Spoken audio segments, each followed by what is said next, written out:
Welcome back to Celebrity Radio. It's Alex Melfield talking to some of the world's biggest stars and some of my favourite people, and we've got one for you today.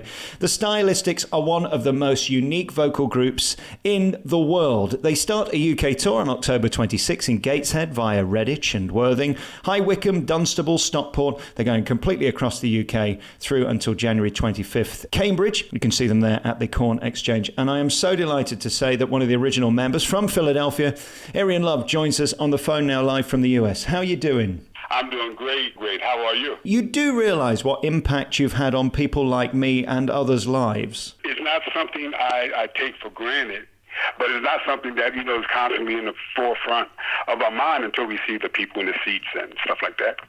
Is Bet You By Golly Wow the best song ever recorded as a pop record ever? You know what? I think it is. Me too. I agree with you. It's one of my favorite songs. Yep. When did it become your sound? Because when we look at all of these songs, People Make the World Go Round and I'm Stone in Love with You, Break Up to Make Up is just glorious. They've all got that stylistic sound. Obviously, the falsetto is the crowning glory on it, but it's a very unique sound. Did that happen by accident or was it quite deliberate? Well, you know what?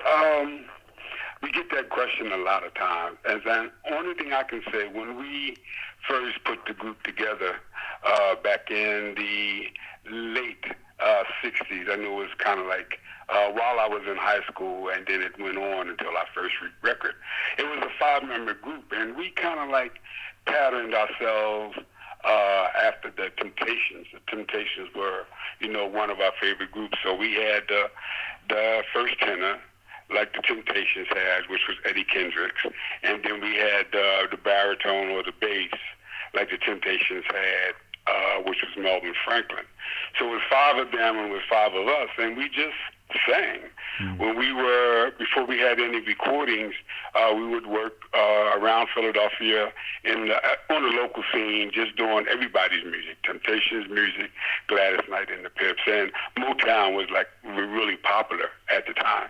And then when we were approached to go into the studio, we recorded, which I think is one of our rawest sounding songs, You're a Big Girl Now, and that was written by our road manager and our guitar player at the time, and that kind of started things off. And the gentleman who recorded us, Bill Perry, went to AFCO Embassy Records, and AFCO Embassy sent the record more on a national basis.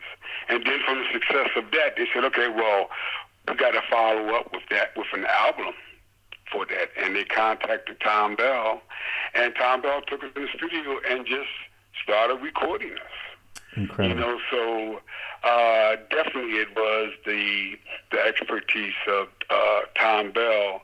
And at that time, any artist that recorded in Philadelphia or came through Philadelphia used the same musicians. So if you look back to Kenny Gamble and Leon Huff and Tom Bell, all of their material were used, they all used the same musicians. So that sound was constant for anybody coming through Philadelphia, and they were penned with the Philadelphia sound. I mean, people in England call them Detroit Spinners, but we just say the Spinners. When they came through, Tom Bell started producing them, and then they too used the same musicians, which intact created like the Philadelphia sound with them also. Obviously, you mentioned Philly. You also mentioned there Detroit. How much competition was there between you and Motown? Was that palpable, or was it just you were all doing your own thing? Well, Motown had an era, and then when theirs started to decline a little, Philadelphia started, coming up with their era. And then I started seeing like groups like the Jackson 5 come to Philadelphia to record. Like I said, the Spinners coming to Philadelphia to record.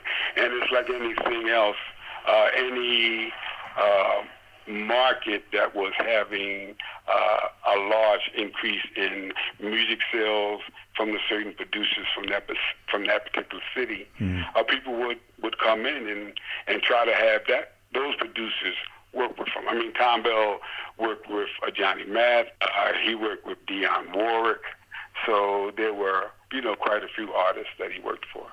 When we look back to, let's say, 1970, so that's some nearly 50 years ago. We can't believe that, but it's true. Is it like watching your grandson, or is it you? Do you feel now you've not grown up? Because it must be strange, because those moments are captured in time, and of course they're played on the radio every day and played on these video channels. It must be extraordinary for you to trawl through YouTube, seeing you back then. Well, I had a lot of hair. That was. So what's between then and now, I'm bald, So, I started seeing my hair getting thin in certain places. I said, I'm not going to go through that, so I just keep my head shaved. Right. So that's definitely one of the difference. Me personally, I believe in that time, I may not be able to do the choreography as fast as we did in the 70s, but I'm still able to keep up. I still enjoy it, but now I'm 50 years smarter. Right. When I started at 18 years old, I was a kid being led. Do this, sing it that way, and now through all these years, I'll be 68 come October, and I've learned, do's and don'ts now, being in the industry for, like you said, almost 50 years. It's an incredible legacy that you've left in your music, and I just love, if you would indulge me for a while, to talk about some of the people you've met. Are there a couple of moments where you've pinched yourself and go, okay, I have really made it now? Actually, no.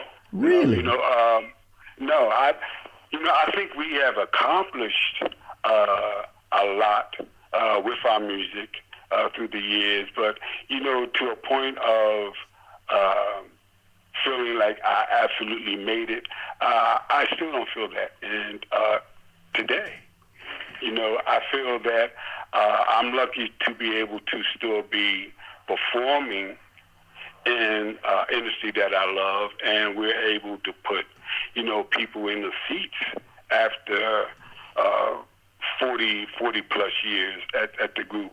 But do I really look back on my accomplishments and say, wow, I made it? No, I don't. It's always, we can do better. We can do a better tour. We can make more money. Yeah, because it's and I think making it is also judged by the money that we may bring in a particular day. Do you know what I think it as well is surviving? If you're still relevant and you're still working, you've made it. Okay, bye. So many don't. Let's face it, Airrion. Of course. Then if I've made it, then it's quite many artists out there that has made it more than me. Let's talk about the places you've performed. I mean, are venues special to you? I know when you're on the road, sometimes it's just one set of footlights against the next, but there must be some venues, some countries, some places that you've enjoyed. Where do you love going the most? Well, okay, now there's places that I love going. I haven't been in a while. And then there's other places that have stuck out in my mind through those 40 plus years of us performing at, and which is a difference. Places that I enjoy is from a personal experience. Yeah. Places that have really stood out in my mind for what they brought, to the group as far as the venue is concerned, is other places. Like first time we went to South Africa, and this was right after apartheid. We performed with a few other artists, but as a football stadium. And so we went in for sound check, and we did sound check, to an empty stadium, and basically stayed into the dressing room until we were called to go on stage. And when I walked out on stage, I looked at 40,000, 50,000 people all at one time. That, till today, blows my mind. Incredible. Absolutely remarkable. It just put me in a place, and then when we started singing, bet you by golly, wow, everybody kind of lit a cigarette lighter or a match, and you saw all these thousands and thousands of flames in the stadium. You know, that actually blew my mind. That blew my mind. It makes me think of an interview I did last week with Alexander O'Neill, who was talking about America today and the world today. You talk about apartheid. How do you feel it is? I mean, there you are in America today. I don't think there's ever been a more uncomfortable time in terms of race relations, happiness, people fighting each other within families over politics. It's a strange world we're living in at the moment. Yes, it is. It is. And unfortunately, and I can't say that it's the current office that has brought us to this point, or whether we were slowly getting there. But you know, I love England. I love traveling to England. I love the people in England, and I remember being asked years ago, you know, did you ever feel there was any prejudice or anything in the UK? And I've always said I felt it more in the United States than I felt it in the UK. Right. You know, so maybe the United States was just a brewing pot that had just gotten to the point now where there's so much separatism. And I didn't feel it 4 years ago. I didn't feel it a year and a half ago. You know, but now you're starting to see it on TV. I mean, different stages of it. And it's like I said, well, it couldn't have been something that just appeared. It was just something that was there and kind of like maybe hidden. It's a sad world we live in at the moment, but I tell you the one thing that is amazing, you can be in a room of 200 people, 2,000 or 20,000, and when they've got great music, that unity, that feeling of the collective is remarkable, isn't it? Exactly. Just beautiful. And that's what I see, you know, and I look out on the audience, and I mean, people say, well, do you get tired of singing the same songs? And I say, no. I say, with each time we do it, it's different because I'm looking at the expression on people's faces. I'm seeing people crying.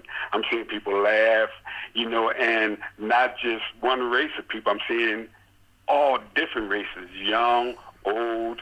I mean, people were saying, you know, you were my mom and dad's favorite music, and I grew up listening to you, you know. So our music fans are getting younger and younger by generations. Yeah. How's your voice, Airrion? I wonder when you wake up in the morning, do you gargle and wonder, is it still there? Do you panic about it? Do you get neurotic? Or is it just an old friend that's always going to be by your side? Well, so far I've been lucky. I haven't had any major issues, any throat operations or anything. And I would say it's definitely not. When I listened to some of the early recordings, I said, okay, wow, you know, even though I'm singing some of the same songs, I heard strength in my voice. So at 68, do I say I'm getting a weaker? Yeah, I'm getting a little bit weaker. I can't run that mile in 7 minutes, you know, anymore. But you know, I can finish the race. So when we leave the stage, from the conversations that we have with some of the people that we meet, they say, "Wow, you sound the same way as you did on the records. You know, you guys haven't changed. You guys look good. You know, the whole thing." So I'm feeling pretty good.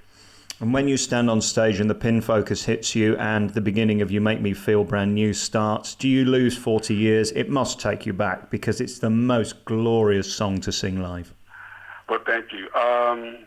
You know what? Each time I walk up to the mic, I'm nervous, even till today. Yeah. It's so surprising you say that. I mean, you said that you still feel like you're trying to make it and you're nervous in front of the mic. You would think somebody who's done it as long as you, it would be a walk in the park, but maybe that's why you're still here, because you still care. You desperately care. Well, I do. I do definitely care. It's important to me. It was important to us to do the best show that we can, you know, possibly do. I love that. You know, I don't know if it's just part of the business. They say, well, if you're not a little nervous when you go on stage, then you kind of lost the edge. Right. But while we've been on stage many times and said, God, my mouth was so dry. And you turn around drinking a bottle of water, and all that is nerves. You just want to do the best that you can possibly do, because it's funny. It's you can do a long tour, and like we've been hoarse. I mean, we're not immune to situations, and we did a tour one year. Our drummer got sick, and he couldn't continue the tour, but we always managed to make it through and not disappoint. What a beautiful work ethic that so many should think about today. I love it. I love the fact you're still here. I love the fact you're on tour beginning in Gateshead. The Stylistics Live, October 26th, via Worthing and High Wycombe and Blackburn and Guildford, November 16th. I'm going to see you in Nottingham on the 20th of November. Then via Norwich, Barnstaple, you've got Ipswich, London. You will be playing at the Indigo at the O2 on the 30th of November. Liverpool, Wrexham in December. January 2018, completing the tour on the 25th at Cambridge Corn Exchange. Airrion, thank you so much for your time. It's such a great thrill talking to you, and keep on keeping on, because we love you and your music and your voice. Thank you. Thank you very much. Enjoyed it.